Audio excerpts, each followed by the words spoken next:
Welcome to I love you Raja channel. పురాతన శాస్త్రం ప్రకారం ఈ లక్షణాలున్న అమ్మాయిని పెళ్లి చేసుకుంటే తిరుగుండదట. అవేంటో ఇప్పుడు చూద్దాం. నేటి ఆధునిక ప్రపంచంలో వివాహం చేసుకోవాలంటే ఎటువంటి లక్షణాలున్న అమ్మాయిని చేసుకోవాలని చాలా మంది సతమతమవుతుంటారు. అందులో ఒకటి కామశాస్త్రం కాగా మరొకటి కామసూత్ర. కామశాస్త్రం అన్నది భారతీయ సాహిత్యం. కామ అనగా కోరిక గురించి జ్ఞానాన్ని తెలియజేసేది. అయితే కామసూత్రంలో ఆచరణాత్మక ధోరణి మరియు వివరాలు తెలియచేయబడ్డాయి. కామశాస్త్రం ప్రకారం వివాహం కోసం సంపూర్ణ ఆరోగ్యంగా ఉన్న స్త్రీ గుణగణాలు, వారి లక్షణాల గురించి తెలుసుకుందాం.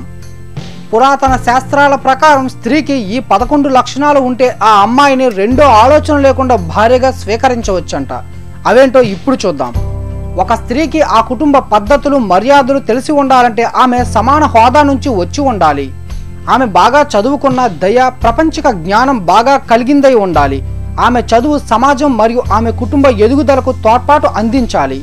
ఆమె తన చుట్టూ ఉన్న పరిసరాలను, పరిస్థితులను గమనించి కింద ఉన్నవారు పైన ఉన్నవారితో ఎలా మెలగాలో తెలిసిందై ఉండాలి. స్త్రీ తన మతంతో పాటు అన్ని మతాల పట్ల గౌరవం కలిగి ఆచరణ సాంప్రదాయాలను సక్రమంగా నిర్వర్తించగలగాలి. ఆమె డబ్బును వృధా కానీయకుండా ఆదా చేస్తూ లక్ష్మీదేవిలా మెలగాలి. సరస్వతీదేవిలాగా మాట స్వచ్ఛంగా కలిగి ఉండాలి. పార్వతీదేవిలాగా భర్తకు పూర్తిగా అంకితమై ఉండాలి. తన సౌందర్యం, సంస్కారంతో భర్తను, కుటుంబ సభ్యులను ఆకట్టుకోవాలి. తన కుటుంబంలో ఆమె ఒక రాణిలాగా మెలిగి మంత్రిగా సలహాలిస్తూ ఉండాలి.